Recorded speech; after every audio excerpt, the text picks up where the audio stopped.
Okay, so on the bench we have this AXL or Axle. I'm not too sure about them actually. It's all mahogany, I can tell you that, and I can tell you it's got a lot of problems. So go over here. Got a couple of issues where it's been pushed through there. It's all cracked. Headstock's had some really bad major repairs, which also is pretty bad. The back is even probably worse. I'll turn it over. So all mahogany, heavy, very heavy. I have no plastics for it, so we're gonna have to try and make something up. We are going to refinish it. And up here, someone has routed this out. For what reason, I have no idea. So we're gonna try and fill that. And there's a couple more cracks up there, which have been repaired, but we're gonna strip it all back. That's where we're at now. So we're going to strip all this back, and then we're going to see what we've got left over. Don't mind that. See what we've got left over and see what we can do about these issues. So we all know what sanding's like, so I'm going to do all that off camera because there's no point showing you guys that. I will just go through the grits. I'll probably do most of it by hand because it looks like it's more of a stain than a paint. And see what we get, and let's come back to the finished result. We're in between sanding at the moment, so it's going to be a bit of an update and have a bit of a look at where we're at. So this little area here, we're going to get some glue in that and sort of push it back, and hopefully that will sort of resolve that area. There's another little ding in there. We'll get a bit closer to that as we start sanding that down. As for the headstock, if we come up here, there's little gaps. Looks like whatever epoxy or whatever they've used inside in there is actually gone right up against the truss rod, so I have to try and dig that out later on. At this stage I don't even know if that truss rod will turn. A little bit of binding sort of missing there, a little bit of binding come off at the end there. You can see the crack that's there. I reckon the crack has actually happened. My thought is that crack has likely happened when someone's routed. And also this little bit of different wood in there. I don't know what all that was about, but those cracks kind of sort of line up with along there. So I think whatever someone's done there, it's probably forced that crack. Also, I noticed just looking at it, I think that this side sits a little bit lower than that side, and that's because the headstock joint wasn't exactly even. As I've started to sand some of that down, I've started to sand some of it to a bit more even, but I might have to get in there and try and reshape it. Just depends on how much that you know, upsets me. But that's a bit of an update. We can start to see what has happened and what we might need to do to try and make it a little bit less obvious, and hopefully no one will know it was there. This is my guitar anyway. It's got donated to me. So, you know, it's a bit of a learning curve, a bit of a test. So yeah, we'll see what happens. It's a lovely bit of mahogany starting to show up. So we're going to try and glue that part down, get a bit of glue in there, push that back out, and then let that dry. And I've actually run out of sandpaper, so I need to go get some more of that. So I'm going to do this little quick job now. And then come back hopefully to do some more sanding. So as I was going to get some glue in this thing and sort of push it back out, it pretty much just broke off on me. So a little bit of wood there, a little bit of a hole there. So we're going to wait till that dries, and then we'll try and squeeze that little bit of wood back in there and sort of build that area back up again, so it's at least strong enough to hold the pot that's there. Put a bit of glue on both sides. Like I said, I'll probably go back and put a little bit more, make a bit of a seal. It's even stronger seal for any little gaps or holes that are, you know, might not have got any glue in there, just because it's, you know, it's pretty thin there obviously, and it's, you know, it's about 5 pieces, which will just crumble if I took that out. So I think that's the easiest way, just letting that glue dry and just try and build it back up again. So I'm just got along pouring some glue where it's been cracked, just to see if it's all completely sealed. Like there, you can see a little bit of glue has seeped into a little bit of a gap, so it's not completely sealed there. The rest is pretty good, like nothing was really sort of going in there, a little bit of a hole in there, so we'll put a bit of glue. We might have to fill that back up later as well, but for now we're just sort of running across any of the little splits.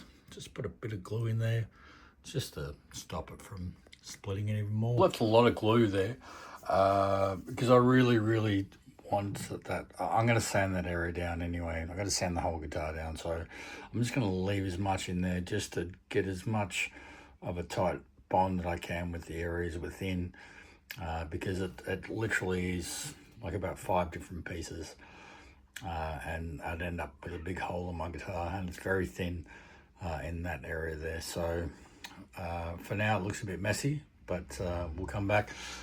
So yeah, I'm definitely not a Lutheran, and I'm definitely not a carpenter. I'm just a guy who is having a go, going on a bit of a journey, just repairing my guitars and doing things that I want for my guitars. So I don't claim to be some kind of a educational channel. There's plenty of guys out there who obviously know what they're doing. But come along for the ride, and maybe you might pick something up along the way that helps you out with your project. But yeah, that's sort of basically why I'm doing these videos, so keep that in mind. All right.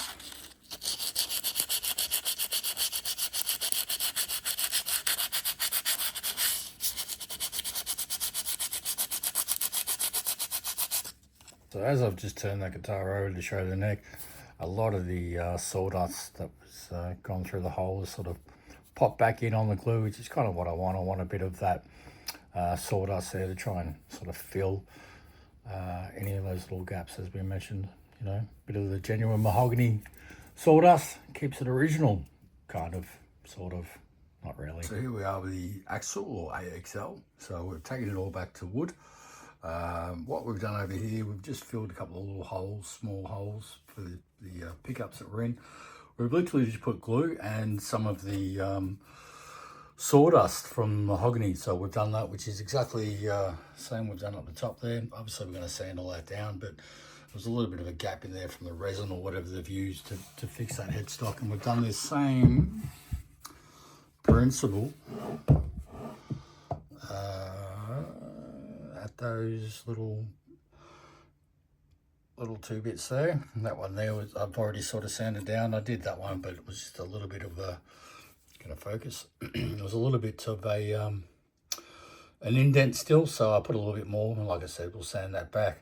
Sort of had to reshape it a little bit up there, and I filled up the tuner holes the same method, because we're going to put different tuners on there, so, and I've missed a hole, so but that's where it's at. I am going to, I'd say route it out, but I don't have a router.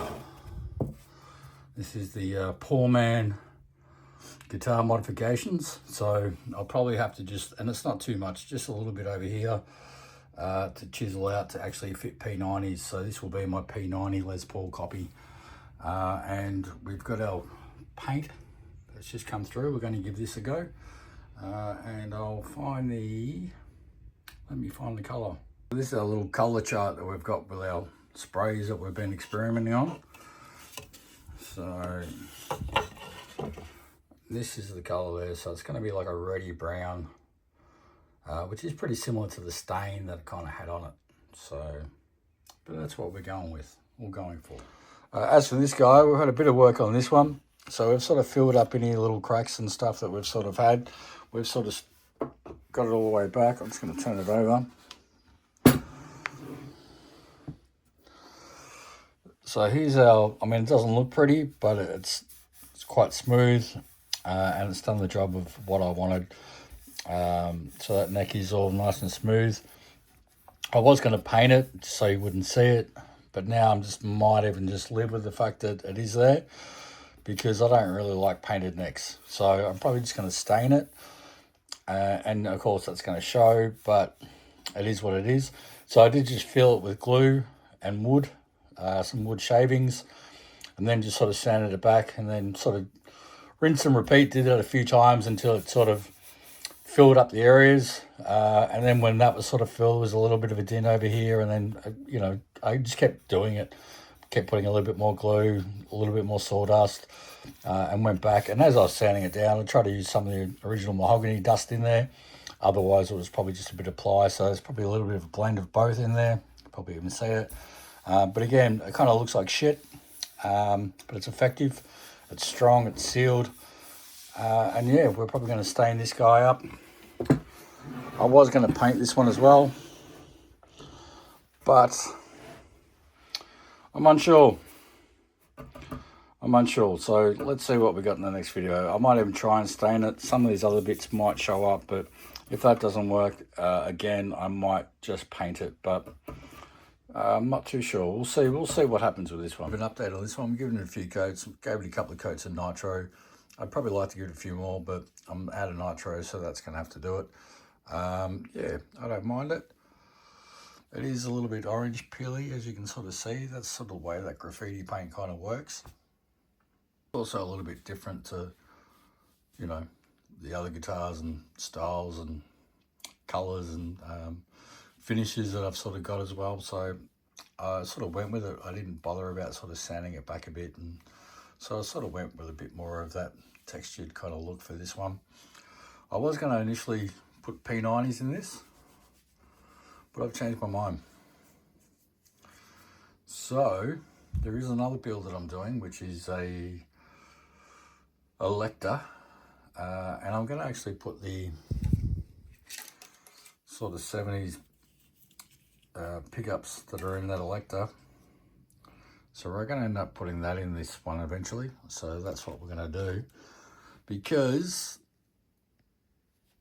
actually I'm probably going to make the Elector the P90 guitar. But yeah, so we're not going to do anything with this one, except for a little bit of overspray. We need to clean all that up, and we are probably just going to oil the back as opposed to painting. So we're probably just going to oil that all down and just go for a bit more of a natural finish. As for the headstock, so I think I've shown it before, it looks a bit ugly. If I did paint it, you wouldn't obviously see that, but I'm probably just going to oil it and just live with it, just because I'd rather that smoother finish. I'm not really a big fan of painted sort of necks. We did give it a bit of black sort of coat there.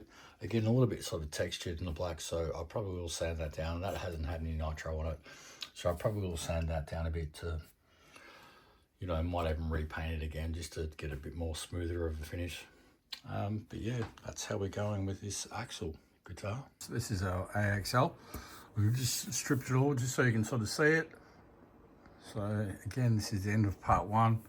You can see it's a little bit sort of orange peely, the effect. But we're going to take it all back, because although it's pretty representative of this particular guitar, it doesn't really do anything for me, this color. So we're going to revamp it. So this is the end of part one and the start of part two.